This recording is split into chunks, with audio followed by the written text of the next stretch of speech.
Hi everyone, it's been a while since I made a Tsa Tsa Making video. I have not stopped making them, but I've been very busy doing things like retreats and spending time with my family.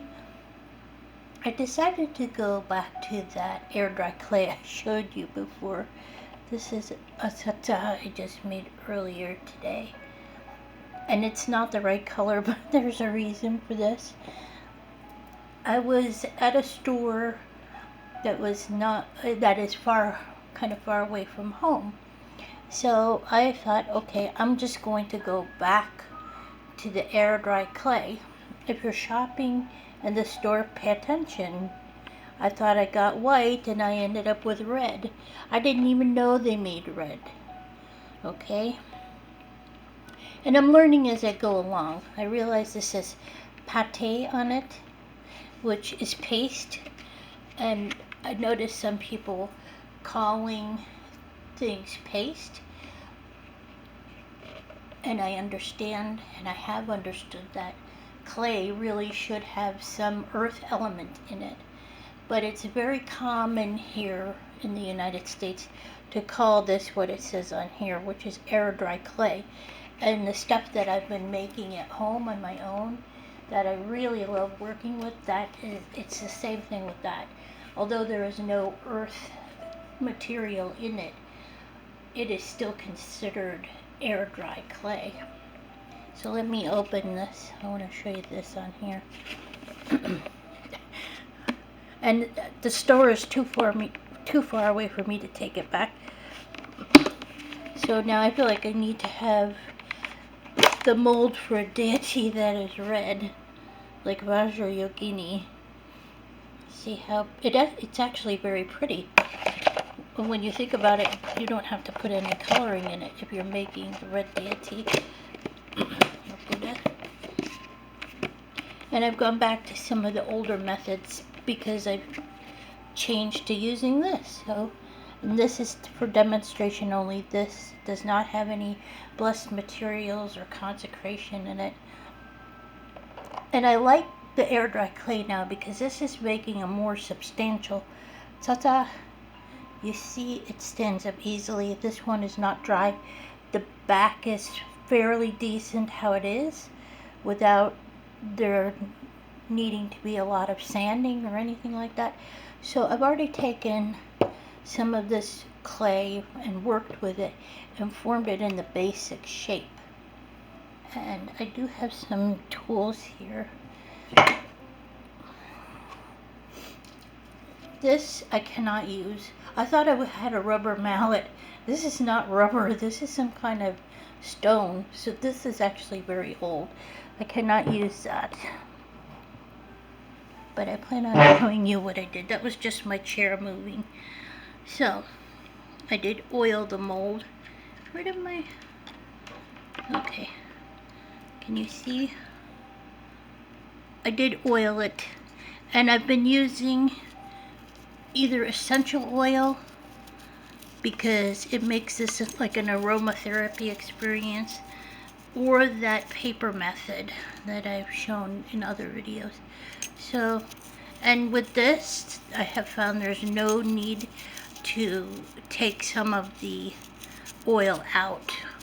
I'm just brushing it in there like that. I would just advise, if you have sensitivities to essential oil, to be very careful about the one you use. Like, I know everybody loves lavender, but sometimes it gives me a headache. This one is called Immunity. And I did have exposure to some people recently. Not that we're sick, but I do like using essential oils in everyday life. And Immunity is one of my favorite blends. So, okay, I already have my clay here. I have my mold oiled. So I'm going to use my hand to press it down as hard as I can, which is not very hard. And then I have a wooden rolling pin. This is an old rolling wooden pin that I don't use for baking at all anymore. So I'm gonna do a few whacks And I'm going to continue to press this down as hard as I can. You notice this time I did not do like any pre-filling or anything like that.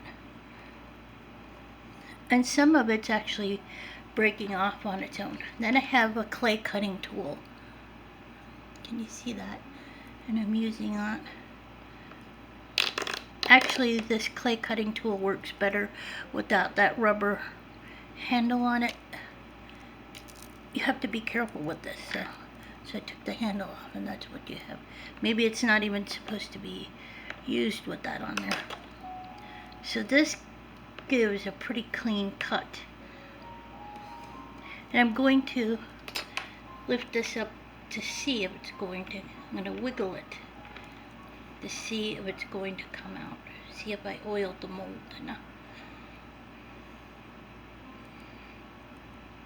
It's kind of sticking, so, and I can't do this on tile or the usual plate that I've been doing because it would break it. Yes, that came out good, I can tell already. So I'm going to gently set that back on the top. Take my crude but pretty knife,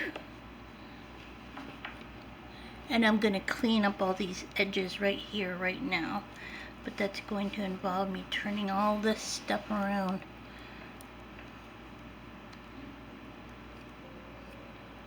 I'm trying not to scratch the mold while I do this.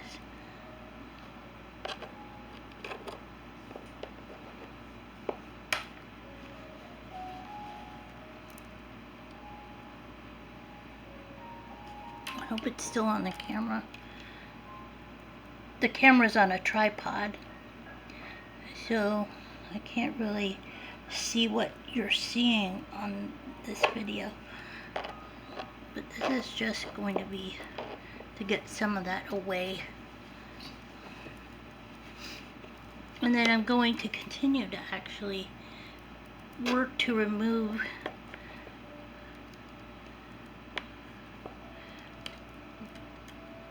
this excess while it's still in here. And this is only the second time I'm trying with this red clay, so it may not come out as nice as the first one. I'm going to press it down a little harder again. See that? See how much more is squeezing out? But I better do the wiggle test. No, see? It wants to lift up off of the... I just actually messed it up.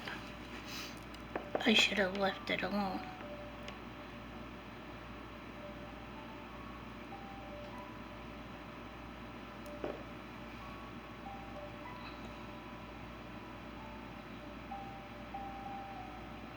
I'm going to wiggle it. I'm trying to press that down with this knife.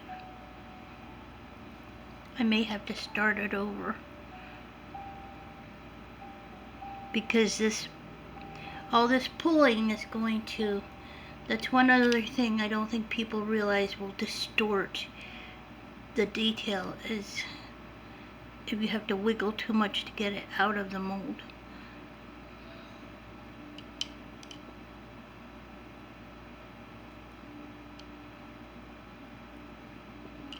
Can you see what I'm doing? I'm kind of pressing down as I'm turning this.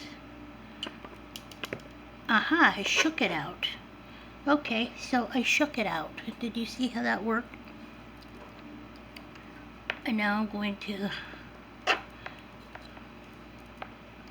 This clay cutting tool, where did my clay cutting tool go? Well, that works very well, but it doesn't work really well around rounded corners. It is flexible, but you have to be careful. It's really kind of sharp.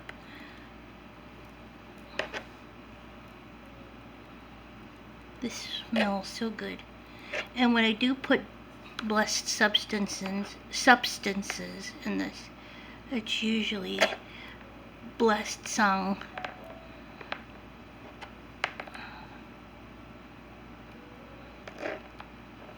That kind of gave it a little point at the top.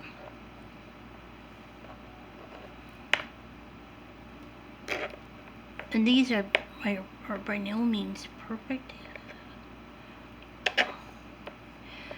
But this one is actually better than the first one, and I'll tell you why in a second.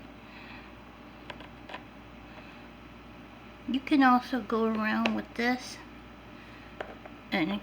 or the edge of the knife to kind of make the edges a little better. That's too sharp.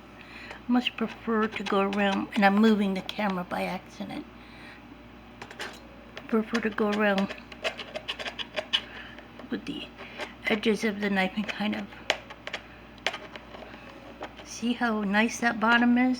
On some of those other ones I was doing, the bottoms were not wide enough to make them stand. And look at the back, how clean the back is. And I'm having a feeling these are going to be really nice when they dry. The thing I had to use this before, the clay knife before, was this one was not as easy to come up. It did not fall out of the mold. So if you use something like this is in part what it's intended for. You just basically slip and wiggle this under something that's stuck. Let me try to show you. And it'll bring it up. I'm going to try and show you something here. And I'll probably do some reshaping to the back of these at some point, or at least the sides. See where it's kind of got that unevenness there? I'll probably sand those. So let's say this is stuck down here, and you're having a difficult time getting it up off the work surface. This is what this is for. Did you see what I did? I don't know if you saw what I did. Sorry. So let's say that's stuck down there pretty tight, you know. You just take this clay cutting knife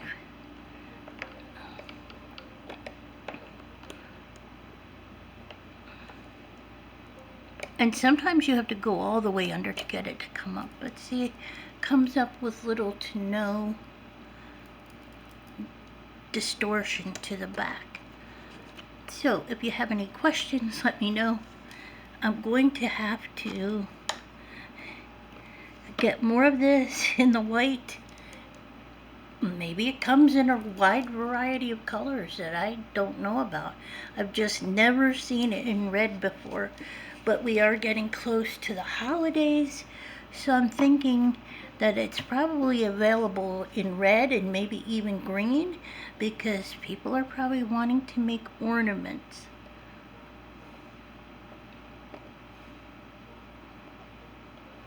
I kind of like the red. Let me know what you think.